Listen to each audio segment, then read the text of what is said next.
What's the most ridiculous rule you've ever seen in a school? They took away my son Daniel's food just because it wasn't from the cafeteria. The sandwich I had made for him was thrown straight into the trash, and he was told he had to buy food from the canteen. The problem? He's allergic to gluten and dairy. There was nothing safe for him in the cafeteria. I was hungry for 4 hours, Daniel told me. When he asked for his food back, they told him it was already gone. I immediately called the school. The principal, Mrs. Clark, told me it was a policy from the district. Eating outside food, she claimed, created legal responsibility. And letting a child with allergies go without eating doesn't? I shot back. Her solution?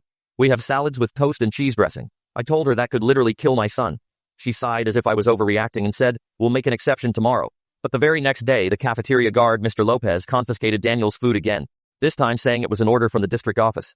My son called me from the infirmary crying, Mom, my stomach hurts, I haven't eaten anything. I rushed to the school and demanded to speak to the superintendent. Instead, they gave me his assistant, Miss Hayes. I told her, this is a medical matter. You're denying a child with allergies access to safe food. She promised to check it, but never called back. Again, Daniel's food was thrown away. Rules are rules, said the guard. The nurse offered him nothing but salty cookies. That was his entire lunch. Furious, I picked him up early and took him straight to Dr. Ramirez, his pediatrician.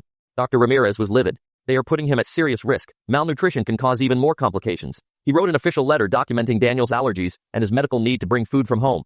The next morning, I handed that letter to Mrs. Clark. She barely glanced at it and told me district policy was still in force. I reminded her that this violated federal ADA laws. She just shrugged. I called the district office. After being transferred 5 times, I finally spoke to someone in charge of lunch policies. His response? We can't make exceptions. What if other parents ask for the same? The same? My son has medical needs, I argued. He hung up on me. That's when I realized I wouldn't get anywhere through normal means. So I came up with a better idea. The next day, I packed Daniel's food inside a medical fridge with big red crosses on it. I taped Dr. Ramirez's letter right on the outside. When I accompanied him to the cafeteria, Mr. Lopez immediately marched over. Ma'am, outside food is not allowed. This isn't food, I interrupted loudly. This is vital medication for life-threatening allergies. Are you trained to handle an anaphylactic shock? He froze. Well, no, but the policy, if you confiscate this and my son has a reaction, you will be held personally responsible. Should I call 911 right now, or do you want to wait until he stops breathing from your cafeteria food? The guard backed away like the fridge might explode. I need to talk to the office, he muttered before hurrying off. Minutes later, the principal appeared looking pale. She glanced at the fridge and the doctor's letter taped to it. It seems there was a misunderstanding, she said quietly. There's no misunderstanding, I told her firmly. Either my son eats the food he needs, or you explain to the police why you're endangering children's lives. She caved instantly. Of course, medical exceptions are always allowed.